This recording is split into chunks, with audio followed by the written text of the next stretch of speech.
What is up, everybody? Starting off this episode a little bit like we did last episode, except it's not a music montage.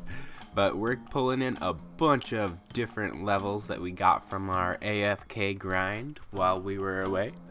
There's some fishing levels, some hunter levels. We're able to start working towards black chinchompas, and we also got some magic bird houses unlocked too. But when we start going into our wood cutting grind, we're looking for the beaver pet, and let's just be honest, we're pretty unlucky on that one. But don't worry, because we pulled out an entire 81 wood cutting before we were able to get away. Our highest skill so far, 91 fire making, and 58 magic to go with it. We're gonna go ahead and end our skilling grind with a 69. I do this so often to clear my bank, I figured I'd put it in time-lapse form. It's basically just a bunch of stuff that I really don't need, stuff that accumulates over time, and it really pays off, because you can see, 2 mil right there. The worst part of combat levels is actually trying to catch them while you're skilling. Just missed one attack level there, and it didn't even pop up with a message. I was just, killing stuff. Yay. So we might as well switch over to range so that way we can actually catch a message.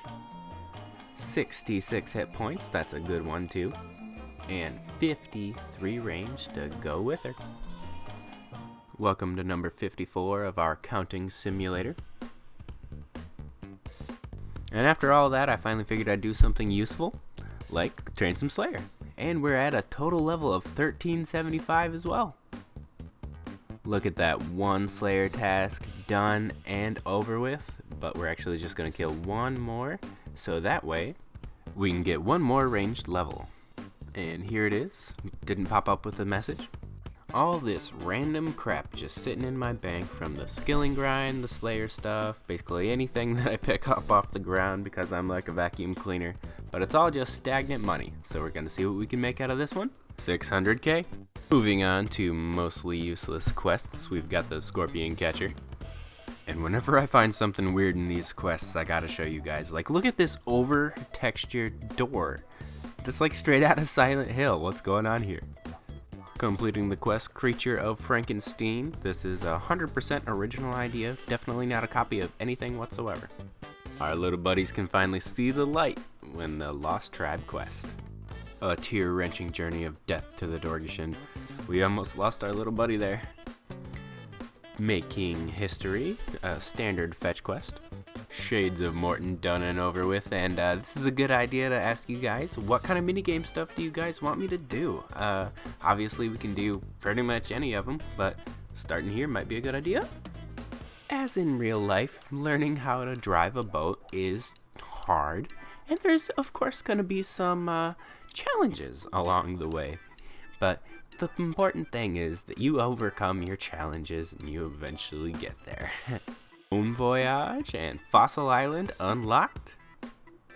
This is actually a fetch quest that somehow they made it fun. I totally suggest you guys playing this one. I found my way into the desert, which is a little surprising because I almost spent no time there. Just a few minutes in and I've already done this like 3 times. Honestly, I do this so often it's pretty ridiculous, but this is mainly where I get my money from, so I figured I'd just include it to let you guys know. 615k. Our last quest of the night is the Watchtower quest, and that'll unlock the Watchtower teleport for very easy clue completions. Try to say that 5 times fast. So since I have basically everything completed from Wintertide, I've just been opening these up off camera so I can fill up the torn pages in my Tome of Fire. It's not really anything new unless we get a Tome of Fire, which is a duplicate, but at the same time we're just looking for the axe, and it's probably not going to be like endgame content for our Clue Scroll openings anymore. Welcome back to Extreme Makeover Home Edition, where we turn a square box into a larger square box. Thinking about the first addition to our house is obviously gotta be somewhere where we can put our pets, so menagerie, here we come. Building a cute little house for all of our pets, well, 2 birds, so it's a birdhouse. We got 38 construction to keep this remodel moving. Can't forget to put a feeder down for anyone that's hungry. And let's get a little splash of color in this place. Perfect. 39 construction, and you know what? It's really not that expensive yet. 40 construction just with chairs. 41 and one more to go. 42 construction, and that means we can finally build ourselves a costume room. Stuff to put all of our costumes, wardrobes, treasure chests, you know, all of that good stuff that I've been saving in my bank, taking up space. So I don't necessarily have the construction for very many of them, but I can build the oak wardrobe. So let's go ahead and plop that bad boy down and see what we can throw in it.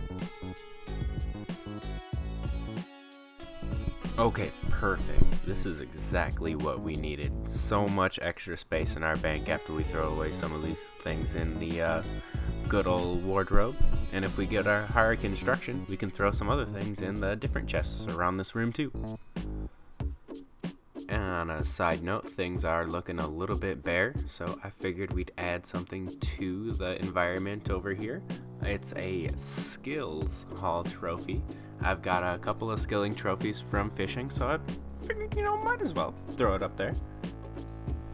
Now it's looking a little uneven, so we gotta put something on the other side, and I'm sure you guys can probably guess what I'm going for. A Quest Halls trophy.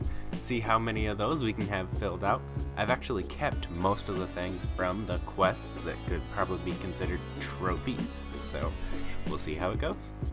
I don't know about you guys, but I'll prefer an upstairs to a downstairs. Definitely not looking for a dungeon. But what would you guys pick? What's the benefit of having some beasts in your basement?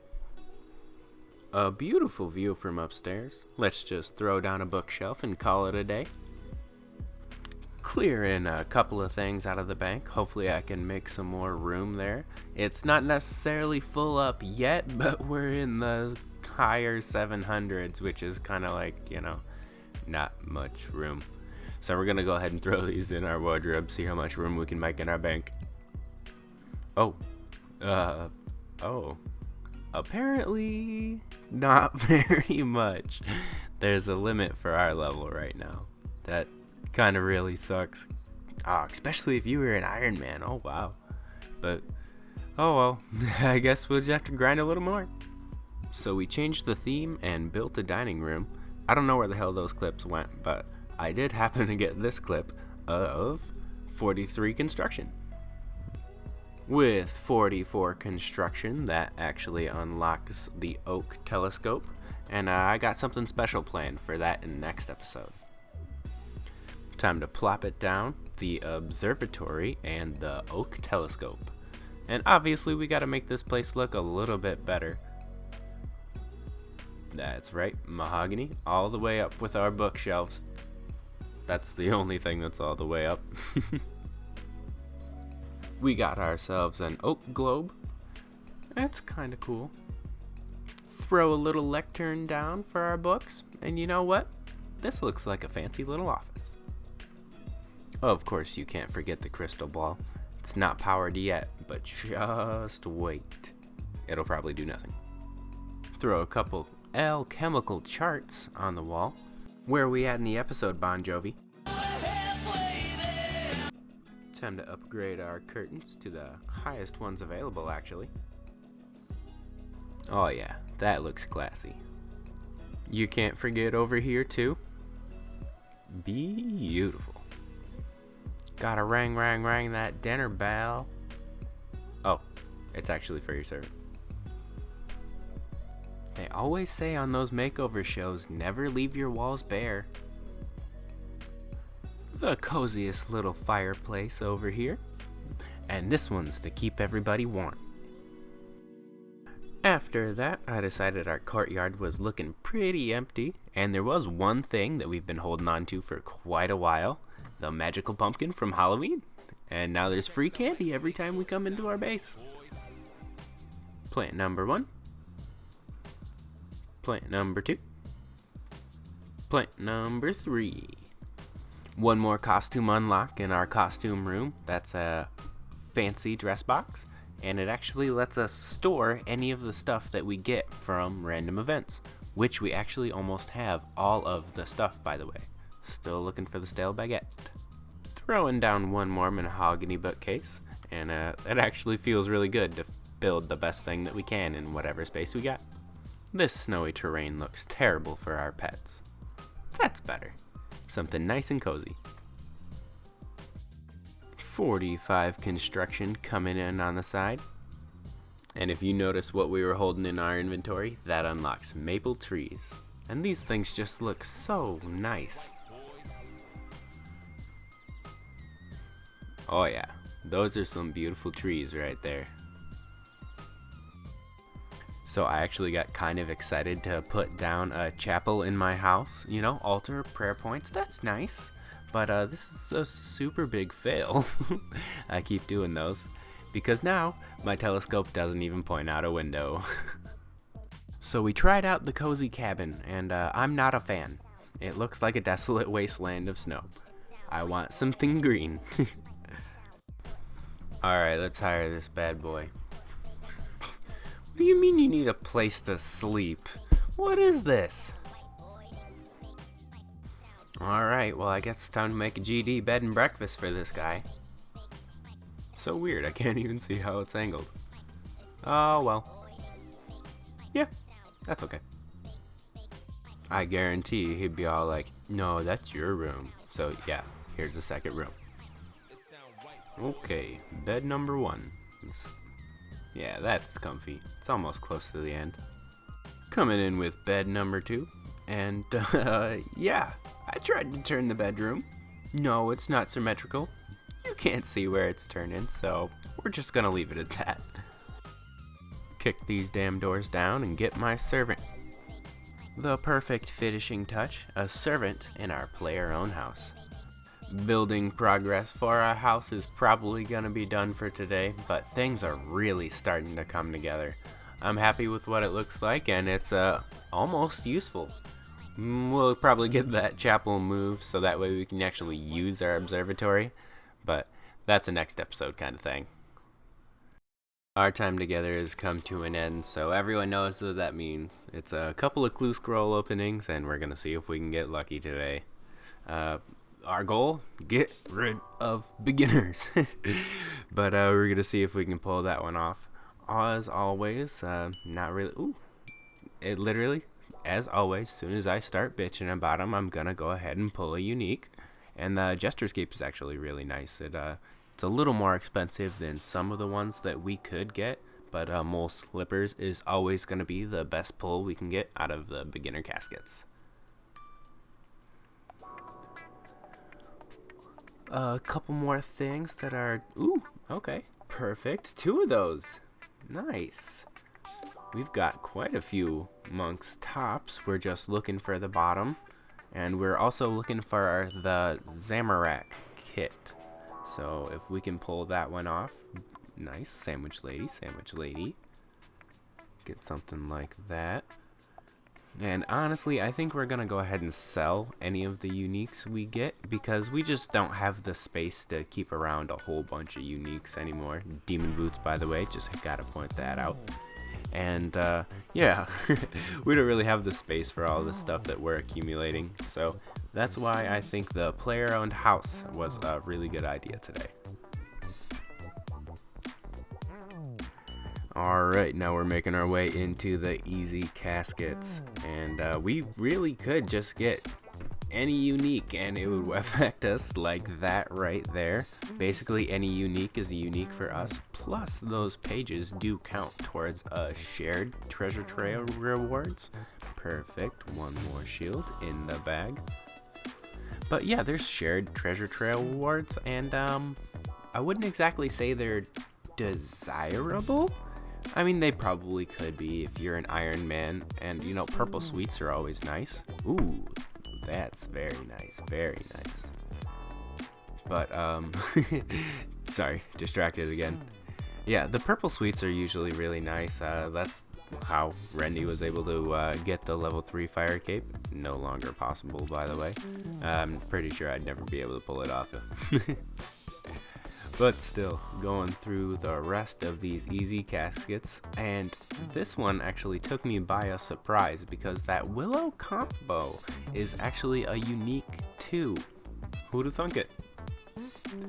But here we go. Last couple of, sleeping cap. That's some perfect fashionscape. I'd gladly wear that around all of Gillinor. A couple more trimmed pant legs. Those are underwhelming, to say the least. And honestly, they're selling for like 1,000. Got us ourselves, a holy blessing. Threw that on the floor. Okay, little bit of disrespect for the holy blessing. And 3H. Yup. And not too much out of those last few, but we were actually able to get the H1 black plate body, by the way. That was a good haul so far. Now let's go ahead and see how it was on the collection log. So let's go ahead and take a look at all of the things we've gotten today. All of our uniques so far, well, at least some of the new ones. Taking a look at our clues, we're still at 16. I was really hoping we could say we're done and over with beginner clues, but they're coming back next episode. 2 more to go, the same 2 as last time. Looking at easies, we're at 27 of 131. So decent progress, and we've opened up 106 easy clues. So definitely working towards that golden spade. Taking a look at the shared treasure rewards, we've got 15 out of 49, which is really nice, not bad. These aren't necessarily something I want to work towards, but you know, it's cool to get them. So I made the decision. We're getting rid of the clue scroll stuff until we can safely store it. We don't really have the bank space, and honestly, money's nicer. So we're getting rid of this stuff for now. But don't worry, we're going to put it in some storage units later for our house some other time in the future. Here's a quick picture of the stats of where we're sitting at right now, and a little sneak peek for what we got going on next episode. But for real this time, I gotta say goodbye. Thanks for checking out the video, everybody, and don't forget to like, subscribe, and leave a comment if you liked it. Or shoot, even if you didn't, let me know why.